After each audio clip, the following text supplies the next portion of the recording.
here in Midtown Manhattan. I'm Randy Gordon, along with former editor-in-chief of Ring Magazine, Steve Farhood. And we've got another outstanding star boxing bout for you. It's 4 rounds in the light heavyweight division between Conor McPhee and Naseem Deen.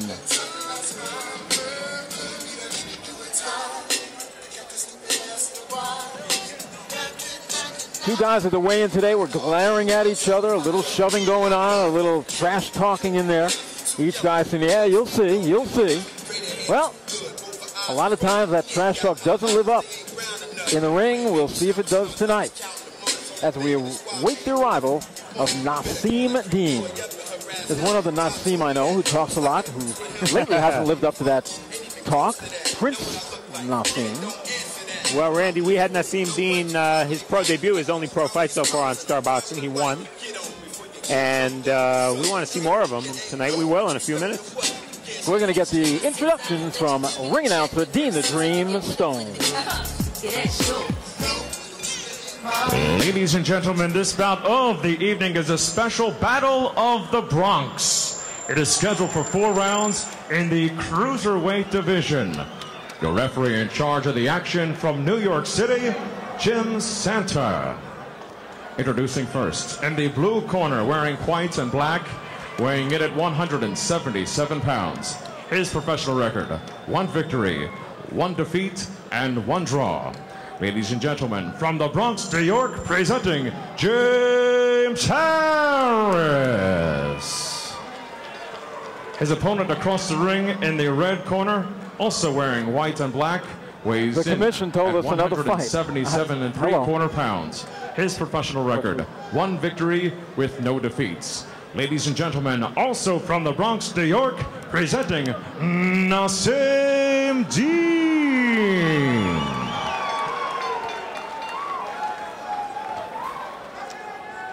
Good evening, gentlemen.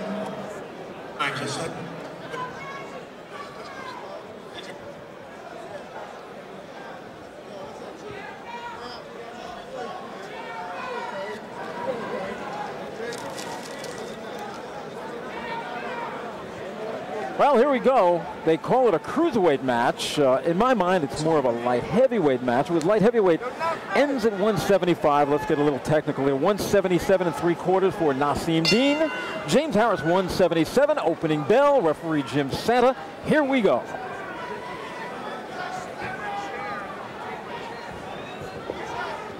Right away, you see Deen's style. What a body on Naseem Deen. Is he a rock or what? And what he does is almost like Mike Tyson, kind of looks like Mike Tyson. He squares up as he fights, which is a dangerous thing to do because you're presenting more of yourself as a target. But he's a come forward, square up bomber.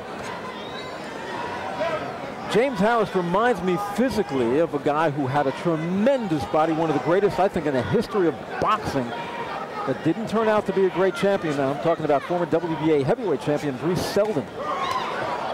The Atlantic City Express, who expressed his way to the canvas in Las Vegas a few years ago against Mike Tyson. But what a body he had.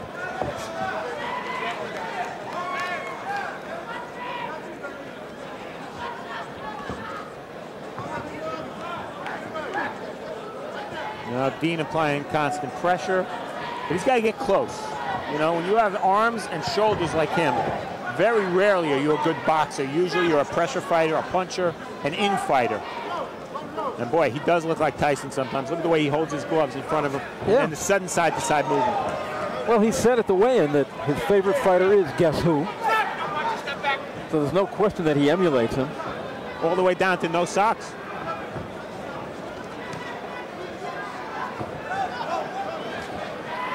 And I believe I gave that rock-hard body. I think I may have said James Harris, when indeed it's Deen with the massive bulging biceps. Don't you hate when both guys wear the same color trunks? Very confusing. I hate it. When I was commissioner, I would make sure. I would absolutely make sure. I ask guys all the time, what trunks are you wearing? But at least one of the guys has the white trunks with the black bars on it going down.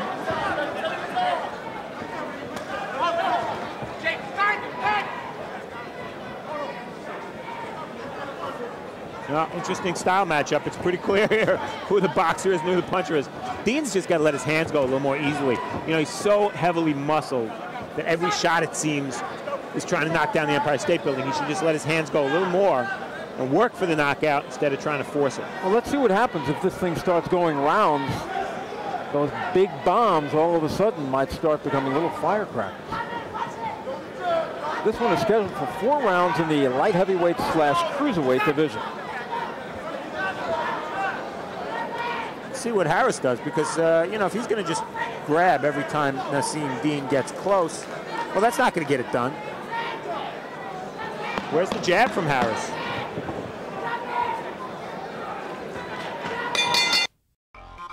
Can't get enough of Joe DeGuardia's Star Boxing? Download the Star Boxing TV app or check out our Roku channel to watch exclusive content and classic fights. Every punch, every knockout, every screen. The Star Boxing TV app gives you exclusive access to every moment of Joe DeGuardia's Star Boxing. Available on Apple, Android, and Roku. Just search Star Boxing to get in the ring. We're back from the Roseland Ballroom in Midtown Manhattan. I'm Randy Gordon along with Steve Farhood and Naseem Deen and James Harris, round number 2, light heavyweights / cruiserweights. And I say slash because they're just over the light heavyweight limit. Each guy weighed in at just over 177. Light heavyweight limit, 175. You know, Randy, in round 1, really neither guy was particularly effective doing what he was doing, because you have the boxer who's running around the ring, not jabbing, grabbing whenever Deen gets close, and you have Deen the puncher kind of telegraphing his shots. I'd like to see him lead with some shots to the body. You know, he's quick with his feet chasing his opponent. He's not letting his hands go.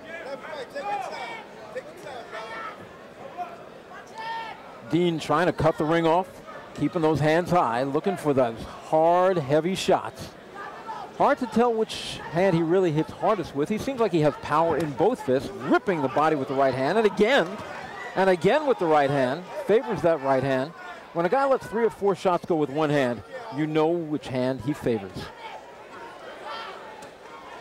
Well, you see how square Deen turns when he's on the attack. There's a reason they teach you to fight with one foot in front of the other. There's a lot of reasons, actually. Leverage, for one. Sure. And defense. You're giving your opponent less to hit. I remember when Tyson fought Holyfield the second time, how amateurish he seemed at times because he was so square. That might have been the first time that I really remember when he got his feet tangled up, and I'm talking about Mike Tyson, that he was really off balance, because he's been getting away with it from day one. That's because of that tremendous hand speed and brutal punching power. Well, the comparisons between Deen and Tyson are obvious. You can't help but make them. James Harris is like an octopus, just grabbing all over. I'm not just talking about the arms and the back. 2 times already, he has grabbed Deen around the legs. Whatever it takes, huh?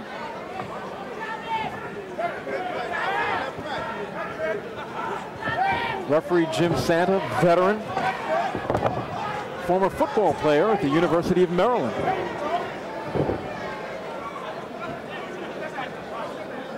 Well, Harris just isn't doing enough. You know, it's really like he's thinking defense before he has to. See, an ineffective jab, moving mostly to his left, the natural way to move, but it's not enough offense from him. Whoop.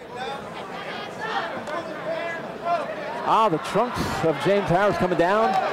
Referee Jim Santa calls time, gets those trunks back up, and he is assaulted, just mugged by Deen.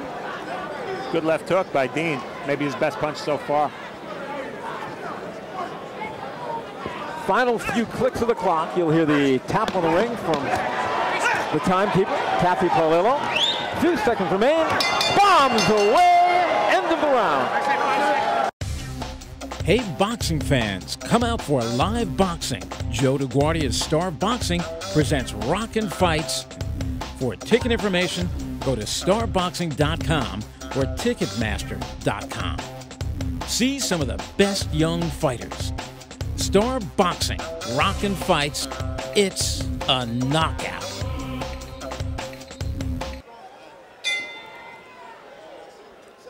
We're back from the Roseland Ballroom in New York City. We've got light heavyweights, cruiserweights in the ring. And I keep saying light heavyweights, cruiserweights again, just over that light heavyweight limit. I'm Randy Gordon along with Steve Farhood. This is round number 3, scheduled for 4 rounds. The man with the black stripes on his trunks is muscular Naseem Deen against the slim kind of runner, James Harris. He's not doing much boxing as much as he is running. And holding. And you know, Harris, 1-1-1 coming into this fight. Never been stopped, but he's really been at middleweight. 159 his last fight. Fighting 177 here. That's a big jump up in weight.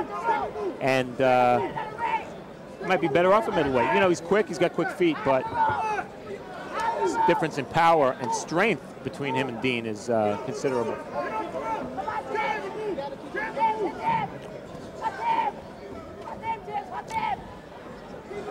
Steve, these guys, of course, tonight, this one is a 4-rounder. Historically, when do we move them up? When do they head to 6? When do they head to 8, 10 rounds, the main event? When do they head for the title? Right now, are these guys ready for 6? Well, with Deen, you probably have to tell from the gym. You said historically, of course, years ago, guys fought 4s and 6s forever. I mean, 30, 40, 50 fights. Today, 30, 40, 50 fights, you're a world champion. Yeah, you can forget about it. So it's a big difference. Guys move up from 4 to 6. On the average, I would say after what, maybe 4 to 6 to 8 fights? That's really about it. In fact, when guys come out of the Olympics, many times they turn pro in 6-rounders. Right. Go back to 1976, two of the real outstanding amateurs of all time, Sugar Ray Leonard and Howard Davis, each turned pro in 6-round bouts. Many other of those Olympians did too. Evander Holyfield and on and on and on. Melvin Taylor. The big jump is from 8 to 10 or 8 to 12. And Deen may stop his opponent yet because look at how he commits to his punches. And if Harris is going to be on the ropes, he will probably end up through the ropes and on the floor. Very bad place for him to be. He just took a hard left to the face, but his body is getting just tattooed. Well, what Deen does, when you pump fake or feint against Deen, he jerks to one side. What Harris should be doing is pump faking, make him jerk to one side, then land a shot, knowing where he's going to go. Watch when he feints. You see that Deen makes that sudden movement. That's a definite Tyson move. You know this guy. I mean, he said Tyson's his favorite fighter, and you see a lot of Mike Tyson in him with those hands high, squared off, bobbing and weaving, just like Catskill Thunder. I made a mistake. He is wearing socks. He's wearing little white socks, Deen. Because Tyson, of course, no robe, no socks. And all black shoes, all black trunks, comes into the ring wearing the towel that's cut out. Right.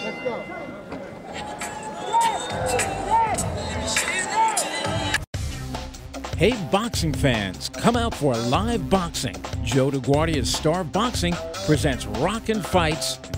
For ticket information, go to starboxing.com or ticketmaster.com. See some of the best young fighters. Star Boxing, Rockin' Fights, it's a knockout.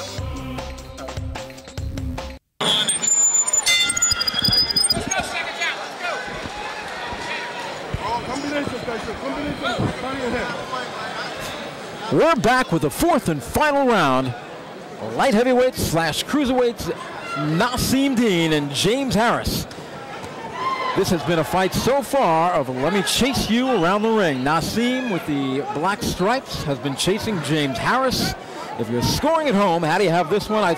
In my mind, Steve, I got Naseem up on that pressure. He's put on that effective pressure. And as the rounds mount, he's been a little more effective each round. Initially, he was only landing a body punch or 2 per round. Last round, he landed some big shots to the head.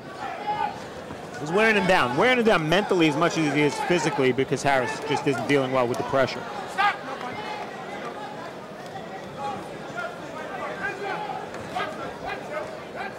Harris got those tassels on his shoes flopping around.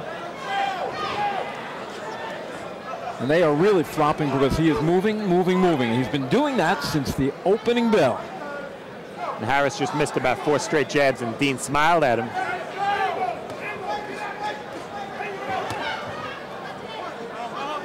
I tell you what, I like what I've seen so far from Naseem Deen. He needs a little bit of polishing. You pointed out the way he dips and rolls.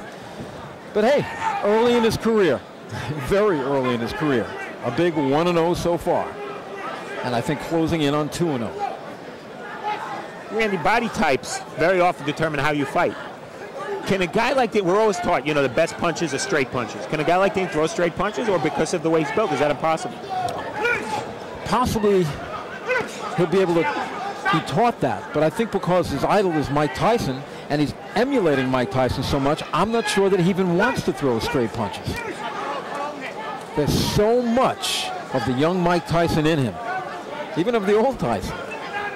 Now there's that right uppercut he just missed with. That was Mike Tyson's best punch early on. I love that double right uppercut from Tyson. The body right up to the head. Right. Bing, bing. Nobody, maybe in the history of boxing, ever threw a double right uppercut like that. See, those punches are he's winging those shots. Let him shorten up on those shots. He'll start landing a lot more. Hey, you talked before about when does a 4-round fighter go to 6. I keep Deen at 4 for a while. He's in shape. He's throwing punches now with the same velocity and power that he was in the first round. That's a good sign for a heavily muscled fighter. But I keep him in 4s for a while, especially against opponents like this, guys who move. Guys who are right there for him, he'll be fine. Those will be the easy ones. These are the hard ones where he has to chase his opponent down. I always hope at this stage in the fight, final round, that the guys don't fall into a clinch. Final 10 seconds, they don't fall into a clinch and headbutt each other. You hate to see that. End of the fight. Put your pencils down, mark your scorecards. On my unofficial card, I've got Naseem Deen winning that round, as in just about every other round. And I think this one is just academic.